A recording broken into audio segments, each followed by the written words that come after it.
manhunt for Tyler Robinson had ended, but the story was only beginning to unfold. Robinson, just 22 years old, sat behind the cold walls of a Utah jail, held without bail. Prosecutors wasted no time. He was charged with aggravated murder, obstruction of justice, and firing the weapon that killed Charlie Kirk. Under Utah law, the implications are clear. The death penalty is on the table. But how did this young man end up here? The evidence laid out by investigators paints a grim picture. A bolt-action rifle recovered, bullet casings etched with mocking taunts. One read, "Hey fascist, catch!" Another, "Bella Ciao." Surveillance footage caught a shadowed figure leaping from a rooftop nearly 200 yards away. And then, the most damning link, his own family recognizing him in photos and calling police. The night of his arrest was as dramatic as the chase that came before him. Neighbors described flashing red and blue lights cutting through the darkness, the hum of helicopters circling above, and armed officers moving in silent formation.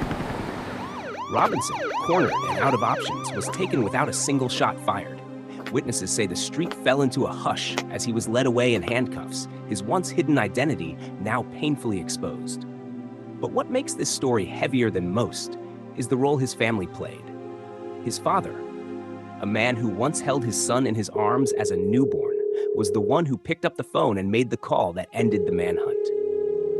Imagine that moment, staring at a photograph, realizing the suspect the world was looking for might be your child. The weight of loyalty versus the weight of justice.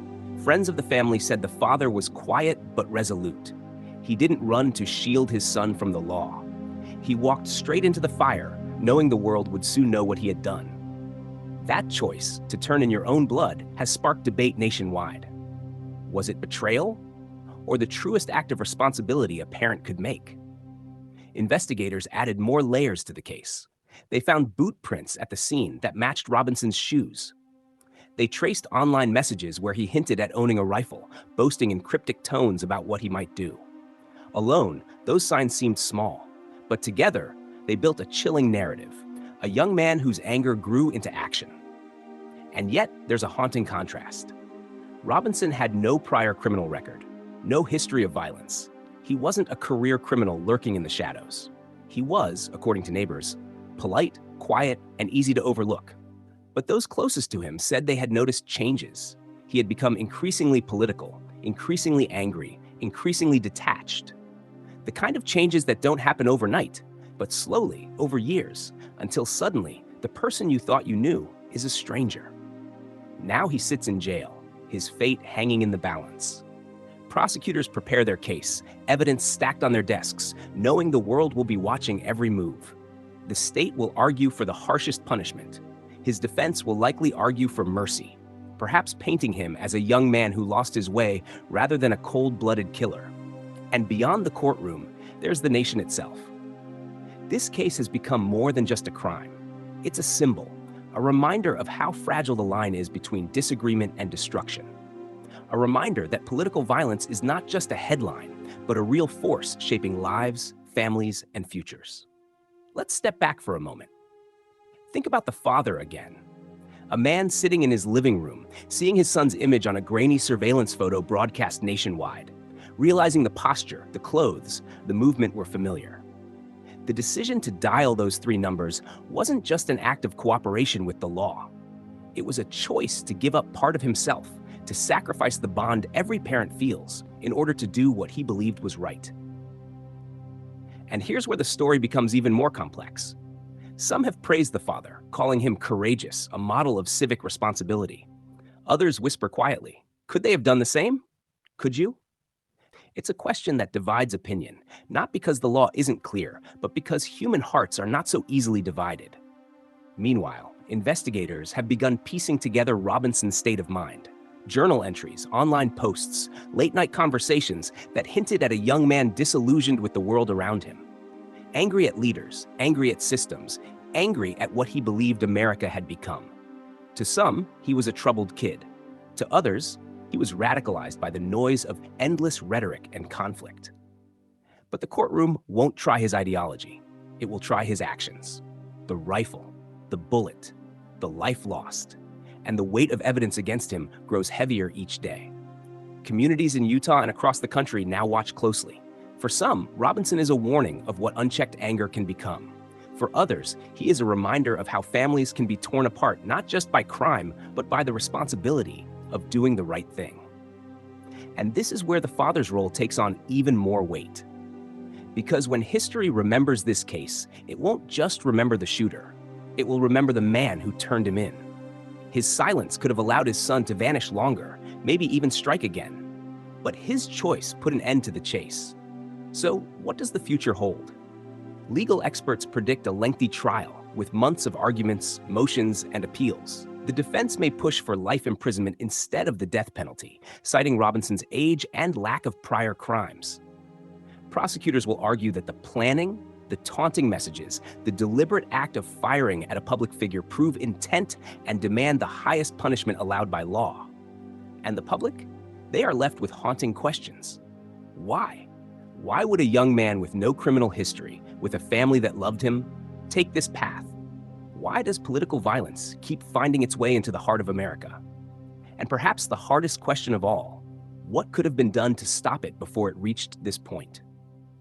In the quiet of his cell, Tyler Robinson now has endless time to think about his actions, about the life he took, about the father who chose justice over blood, and about the nation now speaking his name, not as a neighbor, but as a criminal.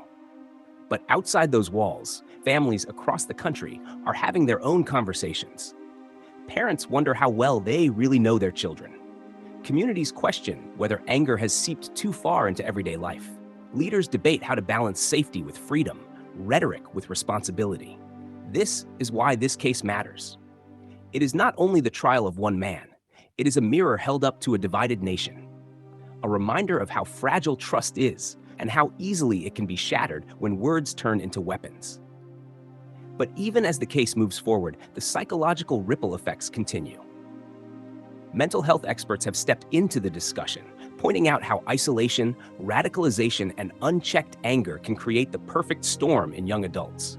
Some argue this was preventable, if only the warning signs had been caught earlier. Faith leaders have also weighed in, offering both comfort and caution. For some, this is a moment to pray for healing, for the Kirk family, for the Robinsons, and for a nation struggling with division. For others, it's a warning that violent rhetoric, left unchecked, will only fuel the next tragedy. The case has even sparked conversations in schools and colleges. Teachers and counselors are now asking, how do we reach young people before they reach this breaking point? How do we create dialogue strong enough to drown out voices of hate and division? Media analysts have noted that this story reflects something larger about America today: the polarization of communities, the rise of symbolic violence, and the way individual tragedies are immediately amplified into national debates. Every headline, every debate segment, every online argument adds another layer to a wound that was already deep. Meanwhile, legal scholars are paying close attention to how prosecutors build their case. Will they focus on the taunting messages, the surveillance footage, the testimony of his own family? Each piece of evidence is not only about Robinson's guilt, but about setting precedent for how similar cases might be handled in the future. And then there's the lingering question of redemption. Can a man so young, facing such grave charges, ever find a path back to humanity in the eyes of the public? Or is his story already written, sealed by a single night, a single bullet, a single choice? As the trial approaches, one thing is certain: this story will not fade quickly.